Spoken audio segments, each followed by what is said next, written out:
Why spring cleaning always have to come after winter? What the hell is this? Oh my god, I thought I had these destroyed after Wilson Gate. Yeah, we'll soon fix that. Where's my evidence-destroying hammer?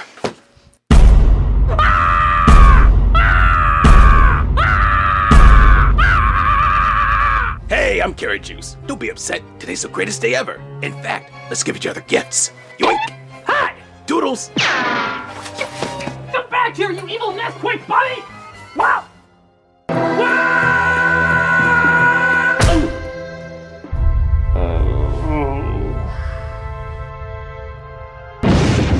Oh my god.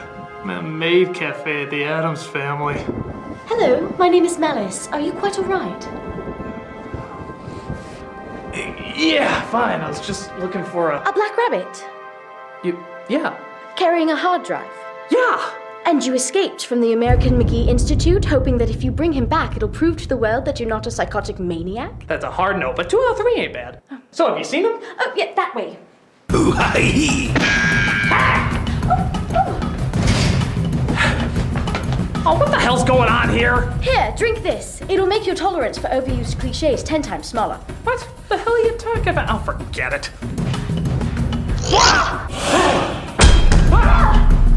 What's this, some sort of LSD land?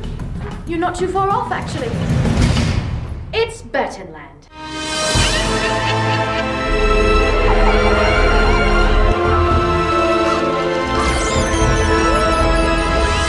Oh, Christ.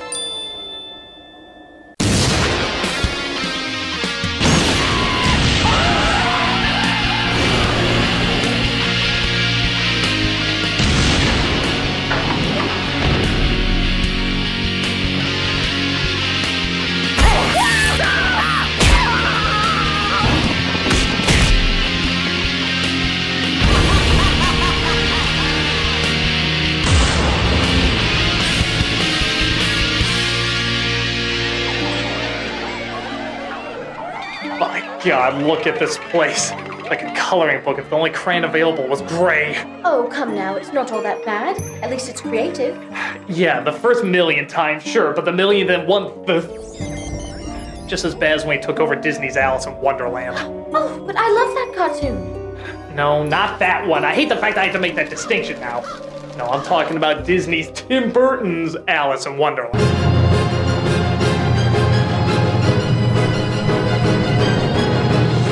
But wait, I thought that was a big hit. If it was so bad, why did it make so much money? I can answer that. Oh god, it's Danny Elfman.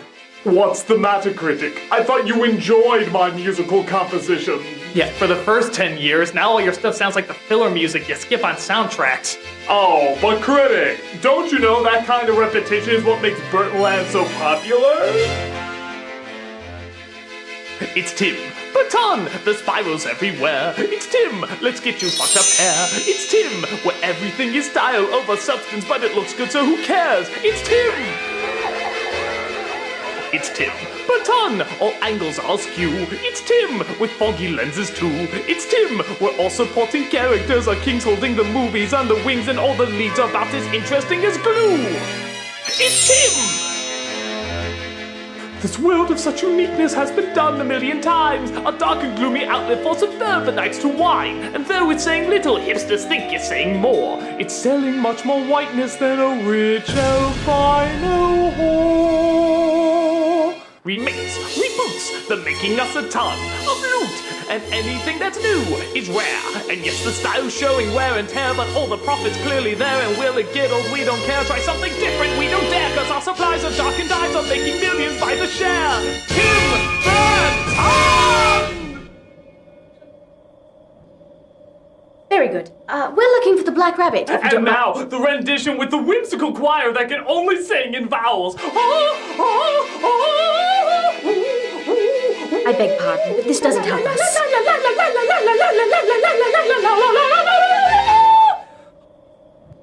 If you could just direct us. Well, I tried to be nice. Excuse me. Oh my god, what are you doing? Oh god, no, not that! Oh no, put that back in my body! Oh no, I need those! I need those! Oh god! Oh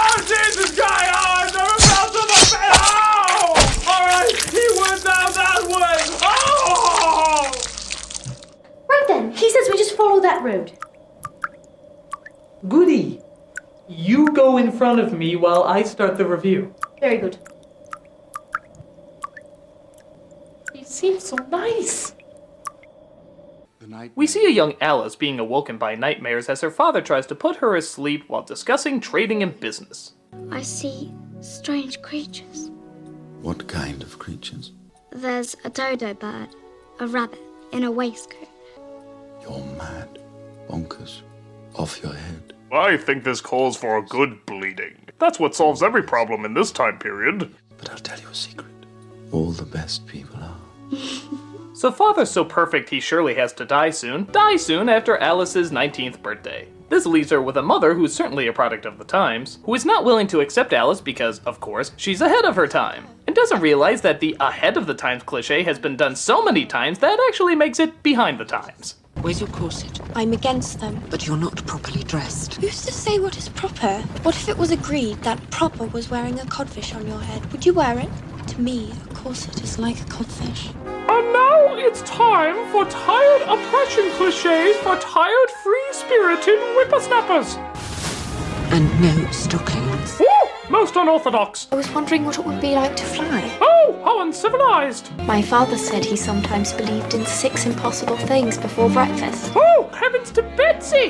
When in doubt, remain silent. Oh, much better. Do you know what I've always dreaded? Ugly grandchildren. Oh, how very proper. But I don't know if I want to marry him. Whoa, how obviously not stuck up and wrong. I hope no other character in any other movie ever made repeats what she does in this film. That would be Randy.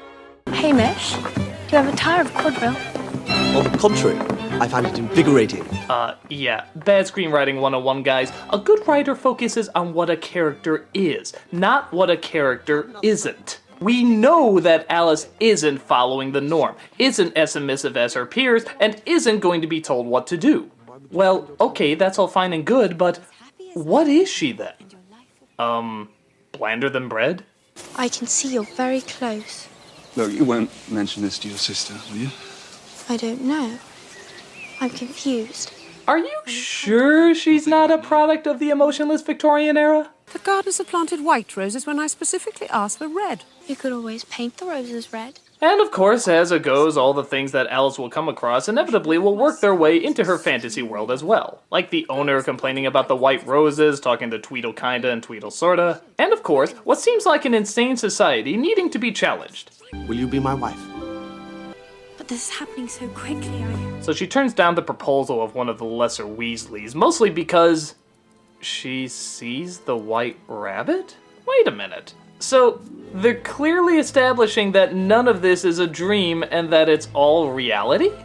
Okay, despite the fact that this is clearly going against what the original book was doing, why would all these obvious symbols that worked its way into the fantasy be presented? I mean, what's the point if it's all real? I mean, it's suddenly being like, oh, hey, Santa Christ. Hello. What are you doing here? I don't know! So of course Alice follows him down the rabbit hole, and things look pretty promising as the wacky and nonsensical spirit of Wonderland seems to be shining through. Yeah, now all she needs is a script that says, write me. She of course shrinks down, wearing a convenient mini dress that she had on her. Maybe she was gonna play Goth Barbie later. And enters the rather gray and blurry world of Wonderland. There is no life I know, phoned in like computer generation. I told you she's the right Alice.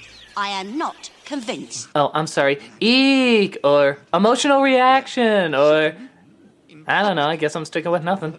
She's the wrong Alice. If she was, she might be. Absalom will know who she is. I'll escort you. Hey, it's not being your turn. You'll notice quickly that all the characters speak to her like they've encountered her before. And that's because they have. Yeah, I bet you thought you were gonna get the story of Alice in Wonderland, didn't you? God, I don't know how the fuck you got that stupid idea. But no, this is a semi-sequel, not based on the semi-sequel, because all the logic they semi-throw in semi-makes no sense. Unroll the oraculum. They inform her that the Red Queen has taken over with her evil Jabberwocky, and that this ancient calendar, which is never wrong, claims that she will defeat it. It tells of each and every day since the beginning. Frabjous being the day you slay the Jabberwocky. That being you there with a Vorpal sword. No other swords can kill the Jabberwocky. Oh, great, another prophecy story. You know, why are these so popular? Why does everyone go along with something because the prophecy said so? What reliable source do these prophecies come from? Who writes them? How do we know they can be trusted? Sir, Wonderland is checking up on their prophecy. I told him to check that weird calendar thing I made up. And Narnia? I don't know. A beaver shall lead the way for the Bedknobs and Broomsticks kids with the Lion King. Dune? A chosen one. Matrix? A chosen one. Phantom Menace? A chosen one. Jesus? Let's leave that one up to interpretation. I don't see anyone going too crazy for that one. Hey, is it me or does that guy look familiar? Nope. Oh, okay, it must be one of those. Ah! Hey, hey, hey! Oh, happy day, oh, happy day. What's he so happy about anyway? Who in the blazes are you? If you're looking for strangeness, you needn't look harder. For he's Tweedledepp and I'm Tweedlecarter. Oh, that's right, the ceremonial Johnny Depp and Helena Bottom Carter appearances. But I thought that they were talented actors, playing a variety of characters. They were until they found their niche playing crazy, eccentric, homeless-looking people. For I'm the Mad Hatter and her the Red Queen. We chew up the scenery scene after scene. We act through bad wardrobe and hair that's insane, and makeup so thick it rival Hunger Games. We bulge out our eyes. And twiddle our fingers. Doing this gets us both round near 10 figures. Yes, and as you'll notice, neither of them really do anything different. After Alice escapes one of the Queen's monsters by being defended by a mouse, in the most PG way possible, by the way, a family picture. She comes across the Mad Hatter, who is apparently so mad that he keeps alternating between accents. You're absolutely Alice. I'd know you anywhere. I'd know him anywhere. The Jabberwock with eyes of flame.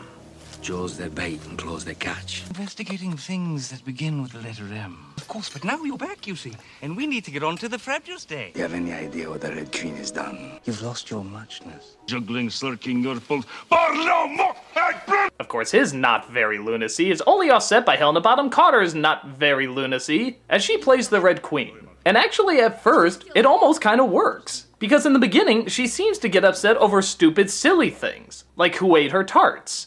Did you steal my tarts? No, Your Majesty.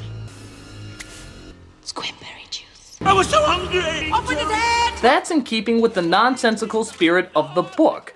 But, for whatever fucking reason, they keep bringing in this political power struggle and talk of the prophecy, and that's not what Alice in Wonderland is about. It's supposed to be a fun road trip of dreamlike nonsense, an escape from reality through creative surrealism. It's supposed to be a childlike experience, not a fucking war movie. But listen, these characters constantly talk like they're in a war movie. When the White Queen once again wears the crown. Like not slaying anything. Down with the bloody big head. The entire world is falling to ruin. We're going to rescue him. That is not foretold. Down with the bloody Red Queen! Oh, come on. Could you see the Mad Hatter getting involved with a cause? The communist flag will rise! Can you see the original Cheshire Cat getting invested with freedom fighters? I never get involved in politics. Oh, is that why you constantly get involved with political movements every couple of scenes? Goodbye. Why bring sense and logic to a world that celebrates having no sense and logic? It just sucks the fun out of it. Who would want fun when there's gloom instead? That's like talking through your teeth, not hearing what's said. I'm wearing a stripe. I apologize, but they annoy me. I'm going to kill them. What is wrong with you? You're usually so nice. Stop killing people. Oh, I'm afraid I already did when you looked over there. What? I didn't look over there. Damn it! Your ideas came from a mental institution. Well, I assume you did too, given how you're dressed. Yeah, but I'm a celebrity. When you dress weird, it's crazy. When I dress weird, it's avant-garde.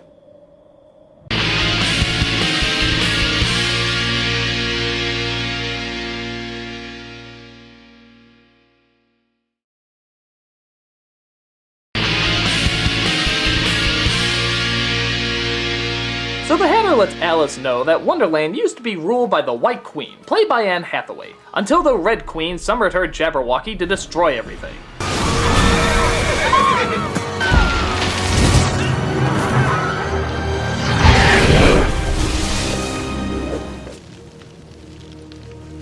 Oh, the heartbreaking tragedy. If only there was some sort of warning they could have had to prepare them for this. Like a calendar that predicts the future and is never ever wrong. Wait a minute. Didn't they say that fucking thing predicts whatever's gonna happen? It tells of each and every day since the beginning. Well, why the flying hell were they just partying then? Did they miss the part where we all burn and get our asses fried? You'd think somebody would put a goddamn bookmark on that section, wouldn't you? That White Queen's doing a heck of a job. Hold on tight, please. So the Hatter sees the guards coming, thus swings Alice away on his hat, which, by the way, even then she looks disinterested. Oh no, I guess. And he's taken away. Thankfully, one of the guards' dogs finds Alice, but she discovers that he's a spy for the rebellion. Would your name be Alice, by any chance? Yes, but I'm not the one that everyone's talking about. The Hatter would not have given himself up just for any Alice. Yes, that would be mad. And nothing in his name indicates he'd be anything like that. We're going to rescue him. That is not foretold. I've been accused of being Alice and of not being Alice, but this is my dream. I'll decide where it goes from here. Oh yeah, I forgot to mention. Alice this whole time, I mean like 80% of the goddamn movie, totally believes that this is all a dream. This is my dream. This is my dream. It's only a dream. I'm still dreaming. Wake up from this dream. Time can be funny in dreams. Sometimes I forget that this is all a dream. I would dream up someone who's half mad. You know, I think there's only so long a person tells themselves that they're asleep before fucking reality starts to take effect. I mean, the dream excuse can only get you so far before your other senses start to kick in. For example, oh, it's okay, it's just a dream. Oh, it's okay, it's just a dream. Oh, it's okay, it's just a dream. You see? On top of that, if she does think this is all a dream, what does she care what happens to the Hatter? What does she care if it's her fault? She has no obligations in a dream. Though, then again, maybe that would explain why her performance is about as invested as Willy Wonka saving a bratty child. I'll decide where it goes from here. If you diverge from the path... I make the path. Stop, don't come back. So she makes it to the castle where, again, in a PG film, she climbs over the severed heads in a bloody river of the Queen's victims. A Disney picture! And eventually comes across the captured White Rabbit. I've come to rescue the Hatter. You're not rescuing anyone being the size of a gerbil. Would he have any more of that cake that made me grow before? Actually, I might have some left. And this is another reason why Wonderland doesn't work as a strategic world of war. There's cake that makes you grow huge. Whoever has that shit, battle over. You win. Mass produce that shit and make an army of King Kongs. You could squash this place like a Lego city faster than you can say curiouser and curiouser. It's like if Malice and I had some of that cake and we suddenly came across a threat. I am the terrible Jibber Jabber, writer of these terrible movies. Allow me to make your lives more needlessly complicated, oh dear. But no, rather than kill the Queen in her tracks, even though she's a giant, she makes up a story about who she is. Why? What's the purpose? She could bite her head off like a fucking animal cracker. I've been growing an awful lot lately, so I've come to you hoping you might understand what it's like. Anyone with a head that large is welcome in my court. Okay, whatever. So the Queen takes her in, and Alice eventually tries to break the Hatter out as well as find the sword to defeat the Jabberwocky. Tweedles. Alice! How do you do again? Where's the rabbit? Over there. Oh, that's Wonderland. Nothing makes any sense. Wait, now they're taking her to where he is. But you just pointed in the opposite direction. Are you taking him there or are you not taking him there? What? Is there any goddamn consistency in this place? Should we just rename the characters the Kinda Mad Hatter? Should we change the phrase to just a little quirky but still totally reasonable as a March Hare? But before she can get the sword, she has to deal with this weird scene with the leader of the guards, played by Crispin Glover. I like you, I like largeness. Wow, Burton's really working through some issues with this movie, isn't he? Next she'll be telling me he has a thing about rats. So she does find the sword and manages to befriend the Beast by giving him his eye back. She's unable to save the Hatter, but the Beast does carry her over to Epcot Gondor, where the White Queen awaits. Come with me. You're late for your soup, you bosom. Could use some salt. That's my attempt at being funny. It'd be funnier if I was funny.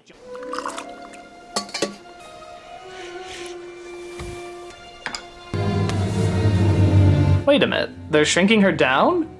Why the flying fuck are they shrinking her down? She has to fight a gigantic Jabberwocky, remember? Did we forget our little stomp talk? Come on, guys, this makes about as much sense as the Cheshire Cat wanting to help the rebellion but uses his godlike powers just to save one person.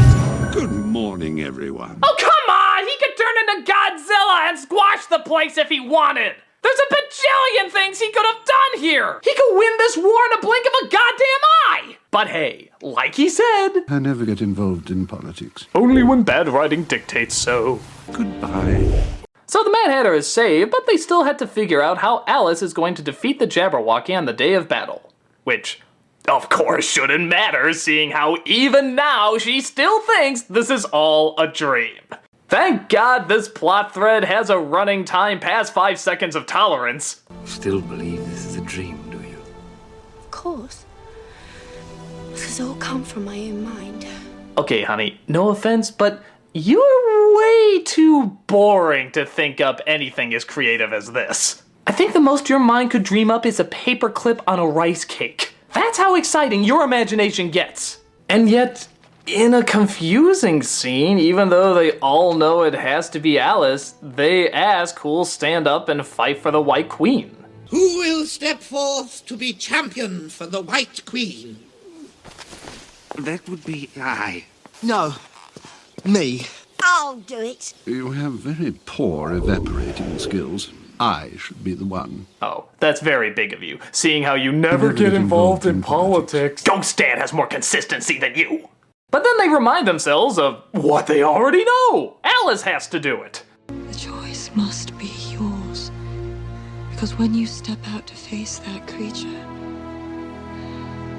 you will step out alone. Why? Because some magic toilet paper told you so? Why does any of this have to be this way? It doesn't. It's total bullshit. For a world that's apparently supposed to have no rules, there sure do seem to be a lot of rules. But wait, it gets better. The caterpillar reveals the great big shocking twist. Are you ready? Oh man, this is gonna blow your mind. Are you ready? It's so shocking, you're not gonna believe. Okay, you ready? Here we go, here we go. Okay, you ready? Here we go. Alice, this whole time, was Alice. Going to die. Wait, what? Alice, at last. What do you call yourself? Alice. Z. Whoa, wait a minute, movie. So, are you suggesting that the Alice from Alice in Wonderland this whole time was Alice from Alice in Wonderland?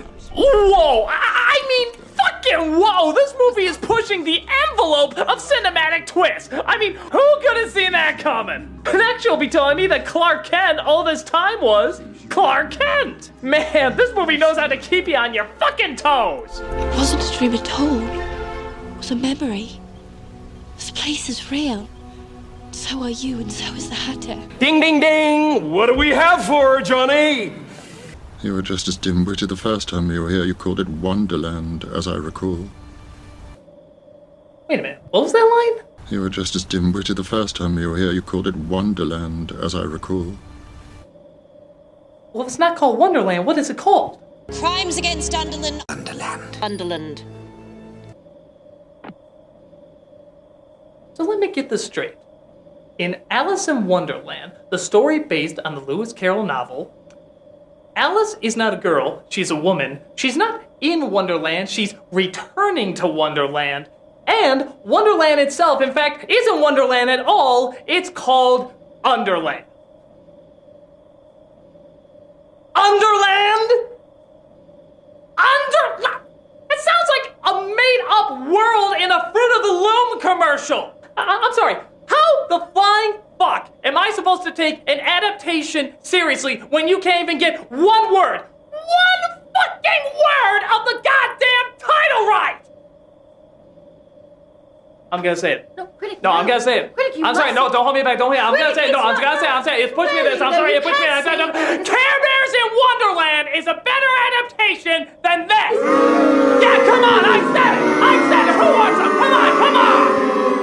Apart from at least giving us what the fucking title promises, Care Bears in Wonderland and not Underland is still mad nonsense where everything is backwards. The villain of the movie wants to bring sense and order to it. That would be a legitimate threat to their world. So the fear in the movie is 100% justified. Here, the queen is just a jerk. But as long as she's as crazy as the rest of them, which she supposedly is, Underland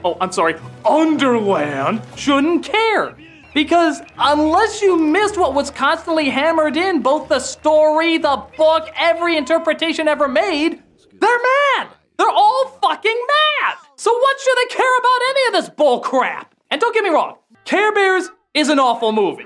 It's really bad. They do some stupid shit like making the queen nice, a whole bunch of other fuck. But in terms of which one is closer to the spirit of what Alice in Wonderland is, I'm sorry, the fucking Care Bears got closer. They embrace the insanity of Wonderland. This one is ashamed to even be called Wonderland.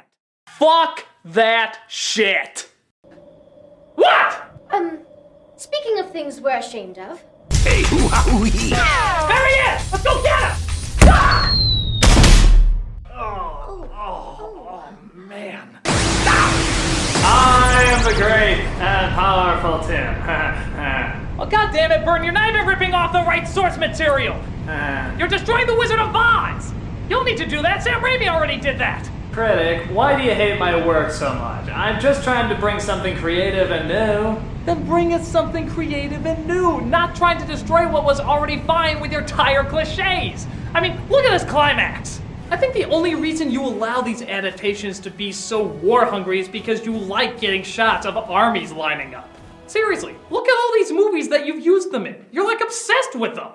Hey, now, come on. Those scenes came from Mars Attacks, Planet of the Apes, and Batman Returns. As we all know, those are critically acclaimed masterpieces, but they look so cool.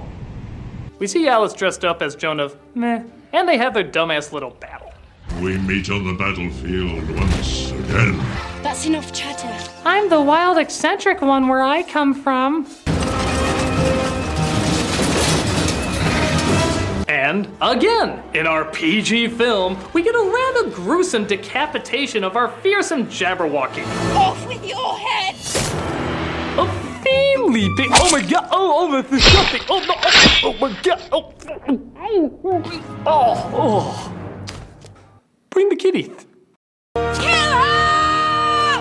We follow you no more. So that takes the Red Queen out of power, Queen Uninteresting is in control again, and the Hatter feels he can finally celebrate by doing his dance. Oh, Interesting. Kaloo!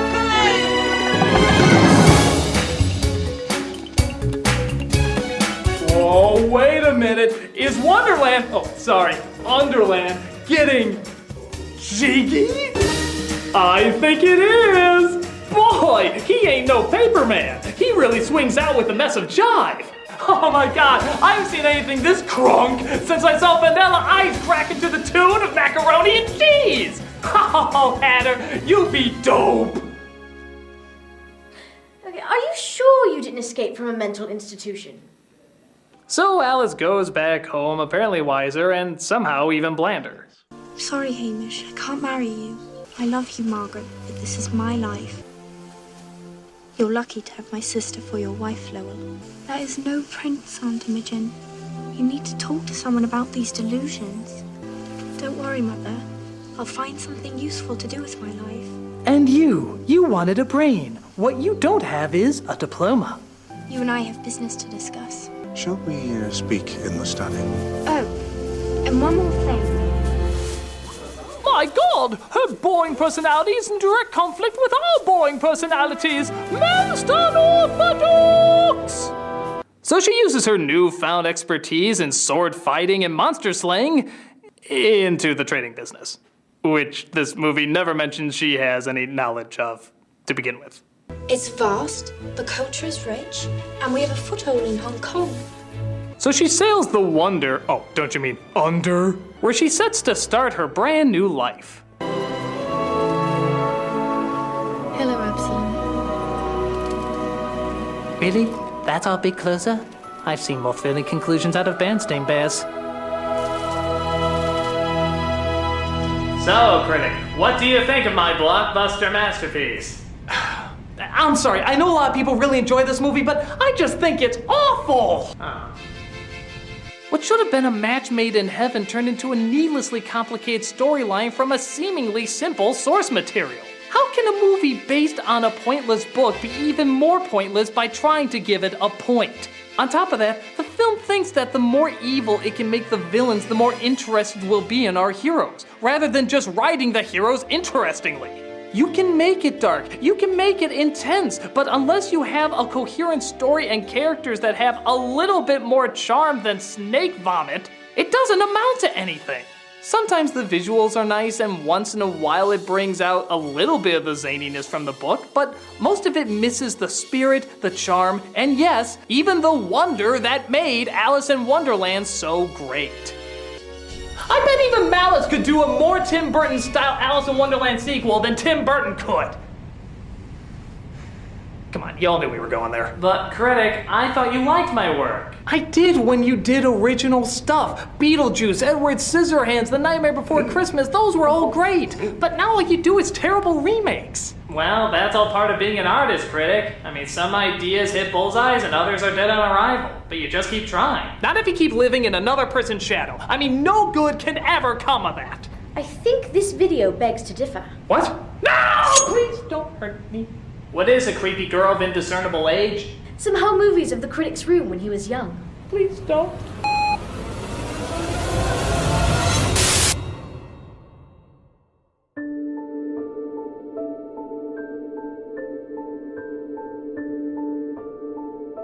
Well, looky here. Looks like somebody was living in somebody else's shadow. Oh my god, you are a fanboy of me? It looks like he has a full corner of his room dedicated to you. Just really liked your work, that's all. And maybe I did a few fan drawings every once in a while. A lot of that looks pretty creative. Most of it's crap! But some of it's good. You see, critic, just because you're interpreting someone else's work doesn't mean some good can't come out of it. After all, didn't you enjoy Sweeney Todd? Yeah, but... And didn't you like Big Fish? Yeah, but... And isn't one of your favorite movies of all time my adaptation of Batman? Yeah, but that doesn't excuse bad remake after bad remake. And Alice in Wonderland... I'm sure will never be remade again. Well, just because it's been done a million times before doesn't mean it'll be done a million times again. Critic, this is just how artists work. Sure, I'll make a lot of crap. But for every Dark Shadows, there's an Ed Wood. For every Planet of the Apes, there's a Beetlejuice. In fact, my next movie is called Big Eyes, based on the artist who did that kitsch artwork in the 60s and all the trials and tribulations she had to go through. Actually, that sounds kind of interesting. And based on another source material. Alright, for the good of the creative mind, I guess it's good to put up with some crap every once in a while. But wait, there's still one thing I never figured out. Why was the Black Rabbit so happy all this time? Isn't it obvious? This is the first Tim Burton project to ever have a black man in a main role. No. There was Harvey Dent. And, wait, no, he was in the main character. There was Oogie Boogie. No, he only came in the last third.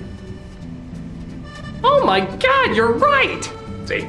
You know, for a director who celebrates black and white, you sure do put a lot more emphasis on the white than you do the black. Nevertheless, go forth, my young ones, back into the real world to look forward to the wonders that Burtonland will bring unto you.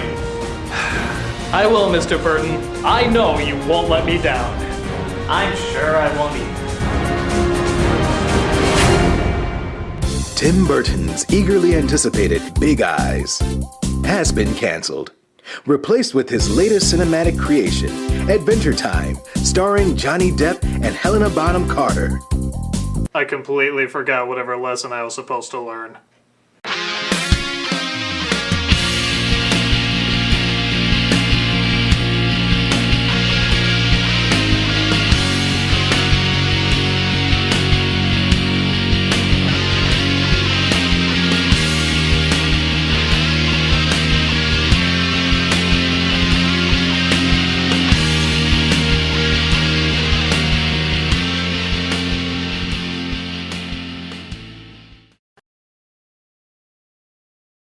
I like large